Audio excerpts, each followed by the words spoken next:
Lewis Jones in the mix as well, so we'll see how that plays out. As we see 1, 2, 3, 4, 5 red lights, and we are up. As we do see a follow in the chat. Sorry, a 1 bit. As Blondie and as Gulzy gets a bit of a slower start here over Quashi in the Ferrari and Taylor Lewis in the Alpine, as he does lose position here to Quashi as they go wheel to wheel. There's slight contact here through turn 1, but it was a bit of it. There was a little back and forth on the restart. I think just Gulzy just was struggling to get off the line, kind of bottled down. We do see a spin in the back from Humane. He has moved down from himself down to P6 down to P13, as we do see Lanny get in position over Rabble already on the restart as we make our way through into sector 2. Not to worry. We'll see what kind of tires everyone's sticking on. So majority of the field actually going on the mediums, so it might be a medium to soft strategy. As we see Death Star in the chat saying Imola is by far his worst track, but he showed actually quite well last season. But on honorable mentions here, we do see Lewis Jones, Rabble and Griever starting on the soft compounds, so we'll see how they play out later on in the race, and when they actually choose to stop. We see Lewis Jones right up behind here, Kai Parker. Now when DRS is activated, there may be the opportunity for Lewis Jones, but he is right up behind Kai Parker with the soft compounds, so this is a potential overtake. Now he could make it on the final 2 corners. There is slight contact between himself and Kai Parker. Now Kai Parker is defending really quite well, holding that racing line, and all within the limits of racing. We do see a spin or contact from Rabble down the back end of the grid. But once they come aboard here with Lewis Jones, he is going for a move over Kai Parker on the DRS straight. He doesn't have DRS. DRS is not activated, but he does have the soft compounds, has DRS, gets the inside line, gets the move done, and a tremendous move here from Lewis Jones, and gets that P4 position and using those soft compounds to his advantage to save the car. But I want to stick on board here with Gulzy, who did get the move over Quashi. Now Quashi kind of lifted off slightly over Gulzy. I'm not too sure. I don't think he let him by, because Quashi isn't a driver that would just let someone by like that. So perhaps Quashi just recognised that there's no way he can defend when DRS is activated, which will be on this lap. So you go for the move here on the DRS zone number 1. Now there is only one DRS zone, as we see the rear wing wide open. Have a look at the DRS on both drivers. Now Gulzy does have a slight amount more, but with DRS advantage it is tough to defend against it, as Quashi goes on the outside line, but actually Gulzy holds that inside and defends quite well and stops, or sorry, fills that gap that Quashi was going for. Not sure also the Rouge obviously went round, but Kai Parker was then penalised with getting up late by corner cutting. That might need to be looked at. Hopefully they've got a recording of that. It might be one of those getting out of the way kind of. It might be, but in regardless of, we'll have a look after the race. But we did just see on the top end Quashi actually making a move over Raisu. There was a bit of a drag race down the DRS zone number 1. But Quashi does go come out ahead of that, or on top of that. It definitely isn't his track. As we see, actually Griever does drop out of DRS and actually is under threat here of Lewis Jones, as they do have a bit of a drag race down DRS zone number 1, going past the pit exit.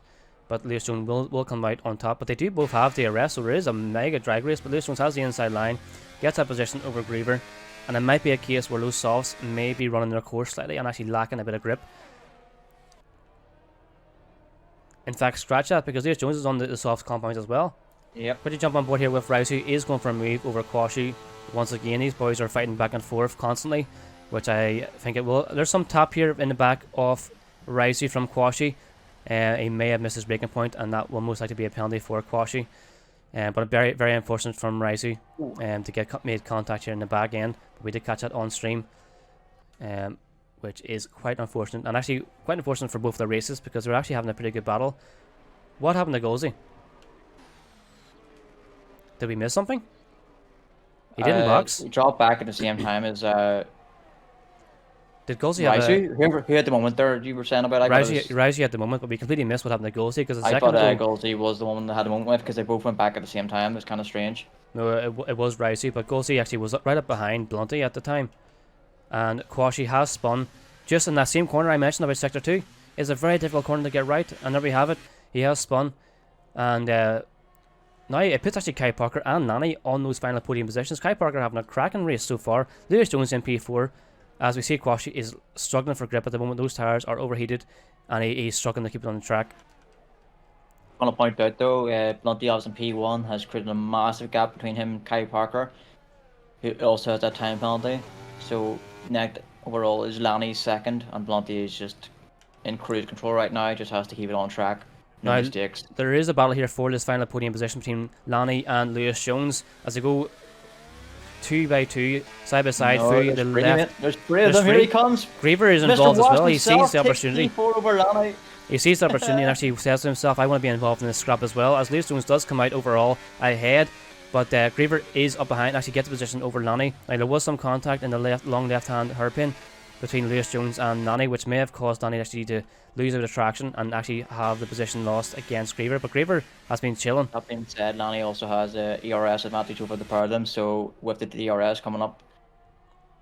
Yeah, 100%. And what was a Lanny 35 DRS train has turned into a DLR Lewis Jones train, as he has 5 cars right up behind him. And now one mistake from Lewis Jones could be monumental for those drivers in behind. Actually, he recognises that it's time to pit on those softs, and Griever follows suit as well. This is very, very intelligent timing because they wouldn't be able to fight against those drivers in behind. Now Blurp has DRS up behind Lanny, but he won't go for the move this time around. Just didn't have the small enough gap. As we do see, actually Blurp is very far behind Lanny, and with that there, with the gap, he must have got a bad exit. Gulsey is going through the inside line and actually making this. Is he going to get a double overtake? Can he make that stick? Holy moly, that was tremendous. A double overtake on the DRS zone. Hits the braking point a little bit later than everyone else, and it does get the inside line, gets the advantage, and actually makes a terrific overtake. Top 2 positions of the P3 at the moment with no penalties. That was a terrific overtake, and that was amazing. That potentially could be overtake of the season. As There's a bit of a gap now forming between them. Old soft boys. Lewis Jones has pulled out a 2-second gap over Reaper. Well, it'll be interesting to see if they can close that down. Obviously, Lewis Jones has a time penalty to be aware of, but ideally, Reaper would like to have the position on track as well, as Humane has lost a few positions there as well. Now, it could be a case of Griever just managing his tires for later on in the race, which he can do quite well. I have seen it in other tournaments and other races that he has done that. But Lewis Jones did just set out the fastest lap here of the session, so he is definitely pushing because he is aware of that time penalty. So I'm sure he'll be wanting to get that gap as much as he can.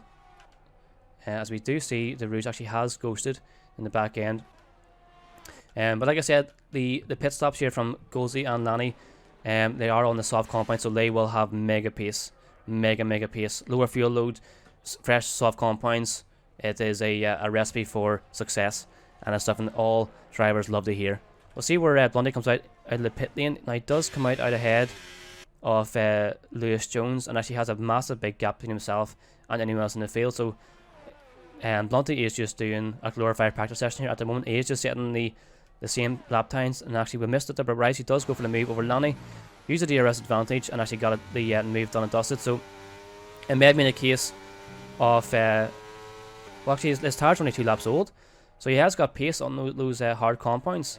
Further down and down. Actually, I want to jump on board here with Rabble and the Rouge. There's a bit of a lob top there between the Rouge and Rabble there. He did get the DRS there, the Rouge himself in the end. Somehow made up the gap, but it's been very tight between these two.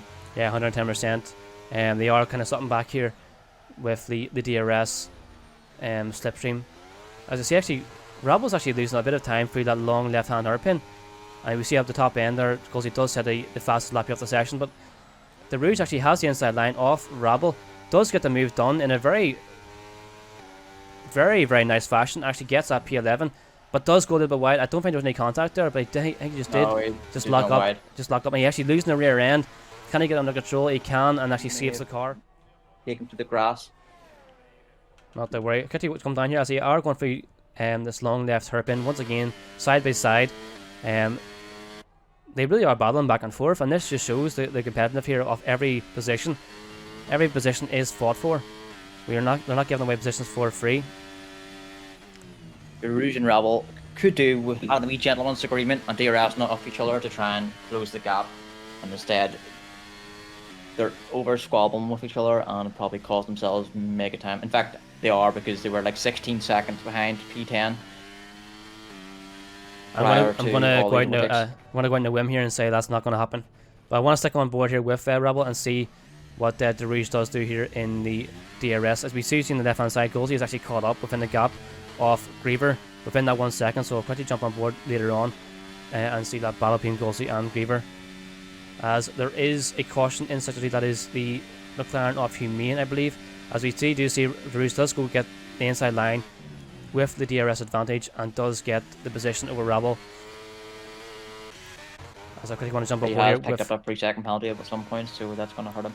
Yeah, 100%. I want to quickly jump on board here with Griever, who is under threat of losing position over Golsey. Golsey gets the inside line with the soft combat, and it actually just zooms by Griever. Griever was not able to defend that at all.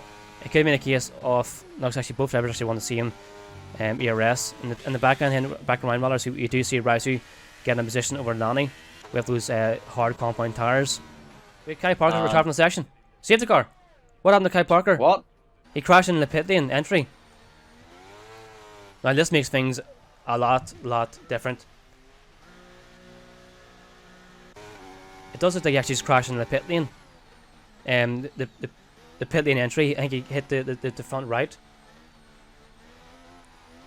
Oh, Golsey picked up a 5-second penalty. 5-second time penalty for ignoring yellow flag. Oh no! I was literally saying Golsey is in a perfect position right now, and he has just picked up a penalty that has really hurt him. Blunty was straight in the chat saying, "What is this? I've been robbed." You haven't been robbed yet, because Golsey just picked up a 5-second time penalty.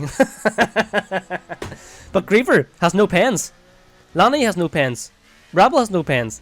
This could be mega. But Rousey's up there. Rousey was able to catch up. Lanny caught up. Humane is in the bin. He wasn't able to catch up. As Rousey and both Lanny are on fresh soft compound tires, so this could be an absolute shootout here. As already the race restart has begun. Blunty spun. Oh no! He spun on the last corner just on the safety car restart and actually gives the P1 to Lewis Jones. I completely missed the restart because I was talking about Lanny and Blunty, or Lanny and Rousey. Golsey up behind Lewis Jones. Griever in P3, Blurp in P4, Rousey P5, P6 in Lanny. Blunty having an absolute disaster to the end of this race. Very unfortunate here for Blunty. Disaster. As Lewis Jones is in P1. I'm telling you, this guy has pace. Lewis Jones has pace. Do not sleep on this guy. But they are carrying penalties. Like Golsey did say that as there's a bit of a wiggle here in the back, and you see the Williams of Blurp. Holding up, doing his trying absolute best to hold up Rousey and Lanny, but they're on fresh soft compound tires. It's going to be an absolute. This is playing Dead by Daylight F1 edition, but DRS will not be activated before this race end. We are approaching the final lap, so this will be a final lap shootout. Now at the moment how it stands, we are looking at a Griever P1. Now potentially we are looking at maybe a Golsey getting that penalty removed, so we will have a look at after the race. But Lanny is looking at mega gains with these penalties in being at the end, as she does get a move over Rousey. This has been a crazy dramatic end of this race. I'm wondering if Golsey is going to go on full attack mode to try and get this position over Lewis Jones. Now Lewis Jones does have less ERS than Golsey at the moment. And Golsey, oh, I didn't mean to pause. Golsey is on the soft compounds, as a Humane does pick another 3-second time penalty, as he does love it. Lewis Jones does lose that position over Golsey. Golsey gets the inside line on the fresher soft compounds, but is sent a little bit wide. Lewis Jones is on the aggressive stance as well, but Griever is up behind, and he is not being. Griever is just chilling. He recognises that they both have penalties. He's going to get those net gains at the end of this race, and he's just holding it. Now this is it. Golsey is going to take this victory home. He did just wake up an hour ago. He turned up, done a one flyer lap, one banker lap in qualifying, and has turned up and is looking at a P1 victory. What a dramatic end, as there is going through the final corner here. Blurp is doing his best to hold up both Lanny and Rousey. Like I said, he is playing Dead by Daylight F1 edition as Golsey goes across the line, taking that P1 victory, followed by Lewis Jones. But Griever goes up to P1, Lanny goes up to P2. Who else moves up? Blurp goes to P5. Rousey